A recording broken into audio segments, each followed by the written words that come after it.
क्या होगा जब एक सीधा साधा युवक सिर्फ इसलिए नरक जैसी जिंदगी जीने पर मजबूर कर दिया जाए क्योंकि उसकी पत्नी कोई आम लड़की नहीं बल्कि पूरे राक्षस लोक की महारानी है। शियाओ हुओ एक धर्मपंथी शिष्य था, लेकिन उसकी शादी दानवों की सर्वोच्च शासक से हो गई। जैसे ही यह राज खुला, उसके अपने ही लोगों ने उसे गद्दार घोषित कर दिया। उसकी सारी शक्तियां छीन ली गईं, उसे जंजीरों में जकड़ दिया गया और उसकी अमर हड्डियों की शक्ति रोज रोज खींची जाने लगी। वह न जी सकता था, न मर सकता था। उधर उसकी मासूम पत्नी को दुनिया की चालाकियों का कोई अंदाजा नहीं था। उसे तो यह तक लगता था कि सिर्फ एक इससे बच्चा हो जाता है। एक दिन उसने मासूमियत से पूछा, क्या हमारे घर अब छोटा सा बच्चा आने वाला है?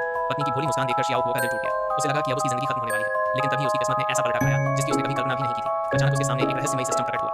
बधाई हो, आपने साइन इन सिस्टम जागृत कर लिया है। क्या आप अभी साइन इन करना चाहेंगे? शियाओ हुओ ने बिना देर किए हाँ कर दी। साइन इन सफल, आपको प्राप्त हुआ अंग में दिव्य शरीर। आपकी क्षमता अब सीधे छठे अमर स्तर तक पहुंच सकती है। अगले ही पल उसके शरीर में ऐसी शक्ति दौड़ गई कि पूरा आकाश कांप उठा। कुछ ही दिनों में उसकी खोई हुई ताकत वापस आ गई और वह पहले से कई गुना अधिक शक्तिशाली बन गया।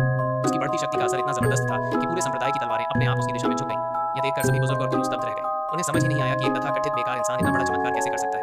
सिर्फ 6 दिनों में शियाओ हुओ छठे अमर स्तर तक पहुंच गया। इसी दौरान उसकी पत्नी, जो वास्तव में दानव साम्राज्य की सम्राज्ञी थी, अपने महल में अधीनस्थों पर क्रोधित हो रही थी। मजेदार बात यह थी कि वह हमेशा शियाओ हुओ के सामने खुद को एक कमजोर और असहाय लड़की की तरह पेश करती थी। तभी सिस्टम ने उसे नया मिशन दिया, एक शिष्य को अपना शिष्य बनाओ। उसी समय दाव संप्रदाय की शिष्य चयन परीक्षा में लिंग हुई नाम की एक प्रतिभाशाली लड़की मुश्किल में फंसी हुई थी। उसकी प्रतिभा असाधारण थी, लेकिन गरीब परिवार से होने के कारण अमीर घरानों के शिष्य उसे अपमानित कर रहे थे। जब वह हारने ही वाली थी, तब ऐसी और वीडियो देखने के लिए सब्सक्राइब जरूर करें।